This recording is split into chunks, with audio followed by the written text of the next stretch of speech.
नमो भगवते वासुदेवाय। आप सभी को राधे राधे।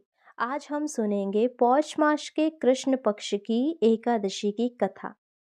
धर्मराज युधिष्ठिर कहने लगे कि हे जनार्दन, मैंने मार्गशीर्ष शुक्ल पक्ष की एकादशी अर्थात मोक्षदा एकादशी का सविस्तार वर्णन सुना।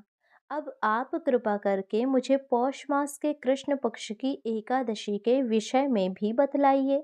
इस एकादशी का क्या नाम है तथा इसके व्रत का क्या विधान है, इसकी विधि क्या है, इसका व्रत करने से किस फल की प्राप्ति होती है।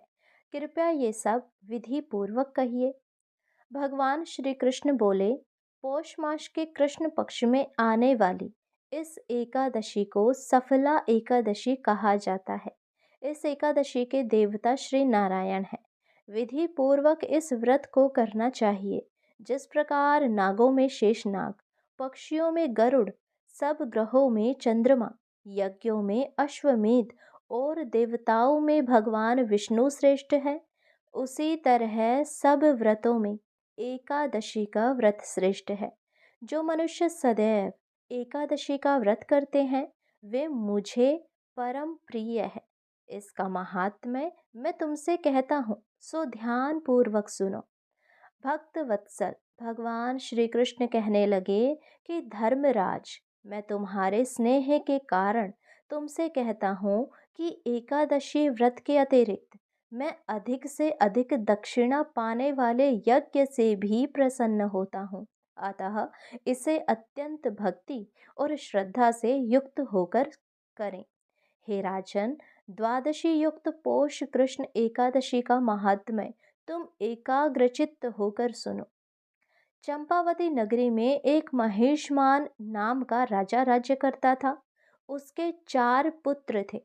उन सब में जो बड़ा पुत्र था वो था लुम्पक, और वो बड़ा महापापी था। वह पापी सदा पर स्त्री और वैश्यगमन तथा दूसरे बुरे कामों में अपने पिता का धन नष्ट किया करता था और सदैव ही देवता, ब्राह्मण, वैष्णव की निंदा किया करता था।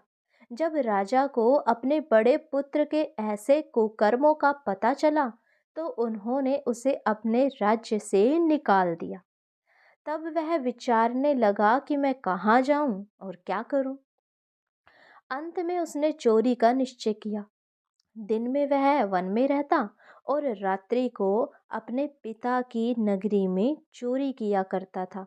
कुछ समय पश्चात सारी नगरी भयभीत हो गई, क्योंकि वो सबको मारने लगा और कुकर्म करने लगा। और वह वन में रहकर पशु आदि को मारकर खाने लगा। नागरिक और राज्य के कर्मचारी ने उसे पकड़ लिया, किंतु राजा के भय से छोड़ भी दिया। वन में एक अति प्राचीन विशाल पीपल का वृक्ष था। लोग उसकी भगवान के समान पूजा किया करते थे। उसी वृक्ष के नीचे वह महापापी लुम्पक रहा करता था। इस वन को लोग देवताओं की क्रीड़ा स्थली मानते थे।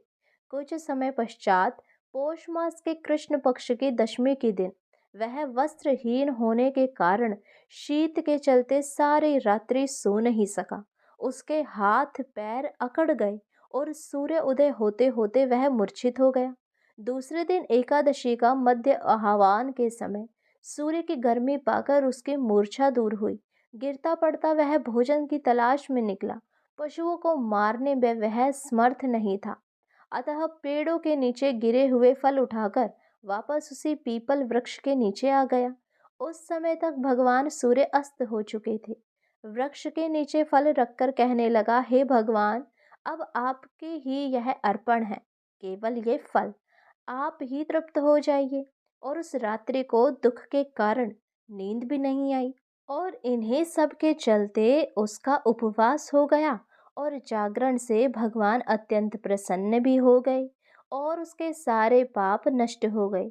दूसरे दिन प्रातः एक अति सुंदर घोड़ा अनेक सुंदर वस्तुओं में सजा हुआ उसके सामने आकर खड़ा हो गया और उसी समय आकाशवाणी हुई, हे राजपुत्र, श्री नारायण की कृपा से तुम्हारे सारे पाप नष्ट हो गए।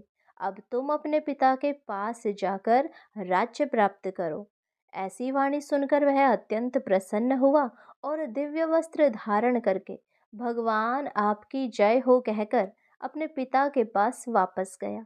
उसके पिता ने प्रसन्न होकर उसे समस्त राज्य का भार सौंप दिया और स्वयं वन के रास्ते चल दिए। अब लुम्पक शास्त्र अनुसार राज्य करने लगा।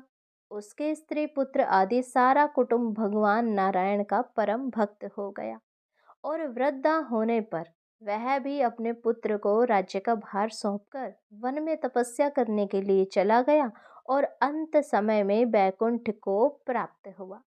अतः जो मनुष्य इस परम पवित्र सफला एकादशी का व्रत करते हैं उसे अंत में मुक्ति मिलती है। जो नहीं करते वे पूंछ और सींगों से रहित पशुओं के समान हैं। इस सफला एकादशी के महात्म्य को पढ़ने से अथवा श्रवण करने से मनुष्य को अश्वमेध यज्ञ का फल मिलता है। तो ये थी सफला एकादशी की व्रत कथा। आशा करती हूँ आपको ये कथा पसंद आई हो। यदि कथा अच्छी लगी हो तो चैनल को सब्सक्राइब करें, वीडियो को लाइक करें और कमेंट बॉक्स में लक्ष्मी नारायण की जय अवश्य लिखें। हरे कृष्णा।